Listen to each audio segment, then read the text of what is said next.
We have a big problem with these Christians nowadays, and I'll give you an example. The most recent example is the Southern Baptist Convention has released a statement condemning alt-right racism and white supremacy, and I've already addressed why racism is a bullshit term. It's a bullshit made-up term that is used to basically bully you and manipulate you into doing stuff that's against your interests. And white supremacy is the same thing. And the only thing white supremacy means is that you don't want to be ruled by other people. And so if you're a white supremacist, it means you don't want to be lorded over by, alien peoples with alien values and alien cultures and alien priorities. And so if you don't want to be a white supremacist, you have to accept being lorded over by these people, because you have to accept becoming a minority in your own country, and you have to accept, under a democracy that entitles them to rule you and to impose their sensibilities and their priorities over you. And so that's what white supremacy means. It just means that you don't want to be ruled over by alien peoples with alien values and alien cultures and alien sensibilities. And so it's really just it's another bullshit term that's used to manipulate you into doing stuff that's against your interests or accepting stuff that's against your interests. And, they released this statement, and now they're enjoying the gratitude of the left, which is that HuffPo has published an article with a headline saying, "Major Christian denomination almost declines to denounce white supremacy." And so you don't get any credit for this. You don't get any kudos for this. You don't get a pat on the back for this. You just get lambasted because there was even any question or debate about it. And there's really no point in cucking like this, because you don't get anything for it. And you don't get anything from the left. You don't get anything from these minorities, because they're entitled to this and that and the other thing from you. But, they don't acknowledge any obligation to you. They don't acknowledge, you owe them something, but they don't owe you anything. So there's just no benefit to it. And, it's pretty pointless.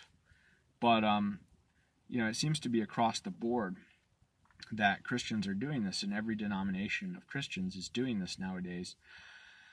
The Catholics are doing it with the Pope washing the feet of the Saracen invaders in Europe. And, these people, these migrant invaders who are conspiring to defraud European nations of welfare funds in order to, demographically conquer them and democratically conquer them. Because if we accept, democracy, then numbers are power. They don't even need to attain a majority to start implementing their agenda. As long as they have a minority voting bloc, that can start to swing elections, and it can start to attract pandering as long as they vote in a bloc. But they don't even limit themselves to democratic means, and so they don't even need a majority to really begin imposing their agenda. And some of the ways they do this are through terrorism, for one, and assassinations.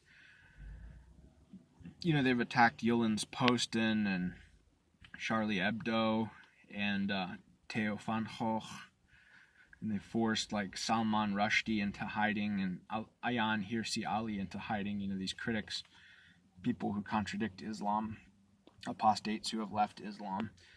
And, this has a real chilling effect. And it really changes things in these societies to where you can't criticize or contradict them readily or at ease. And it's very costly and risky to do so. And then, now they're using the welfare system to demographically flood these countries and to democratically conquer them effectively. And the Catholic Church is really complicit in this, not only with the feet washing and the everything else, but Catholic Relief Services is heavily involved in refugee resettlement, and the Mormons are in on it too, and the Presbyterians. And a little bit about my history. I grew up in a very liberal Presbyterian church, and that's kind of a redundancy nowadays. Stonewall Jackson was a stone-cold badass and a super-based Presbyterian, but you don't see much of that anymore. R.L. Dabney, same way, super-based Presbyterian, but you don't see much of that anymore. And the church I grew up in was basically explicitly a social justice church, and it was founded in the 70s next to the campus of the major liberal university, and it was basically just, college liberals who, even in the 90s, were terrible. My church ran the pastor out in the early 90s for preaching that homosex was a sin, and so there was some drama about that, and the interim pastor was a woman, and, it was just terrible, and I got disillusioned with that really young because I got disillusioned with progressivism. And being a little bit autistic, I knew that it was a bunch of bullshit and empty platitudes. And it took me a long time to figure out, kind of the full scope and, the nature of that. But I knew at a very young age that it was all bullshit. So I got pretty disillusioned with that. And, I also grew up in the South. So the alternative to that was like the evangelical, super hardcore fundy Christianity, and I didn't go over to that because I thought it was pretty crazy, especially like the young earth creationism and stuff, pretty wacky. And I know why it works. I know why they do that now. It's a form of in-group signaling, and you're asking people to bear a social cost in order to participate in that church, and that weeds out the free riders, essentially, the people who are not committed or who are not zealous. And so it's an effective method, but, I still can't get on board with the young earth creationism or any of that kind of stuff. But even those people now are super cucked, like the Southern Baptist Convention I just talked about, adopting this super cuck thing, this resolution against alt-right.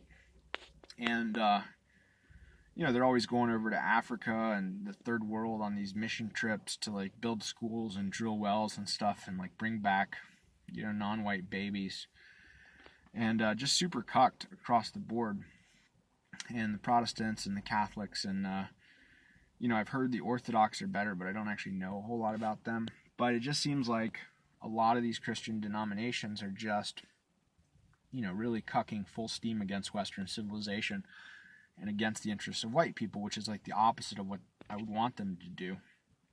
And, I've tried to make common cause with some of the best of them over the last few years, and I've tried to hold back and, not be super divisive and controversial about this kind of stuff because, I'd like to make common cause with them, but I'm just not really certain that that's possible anymore.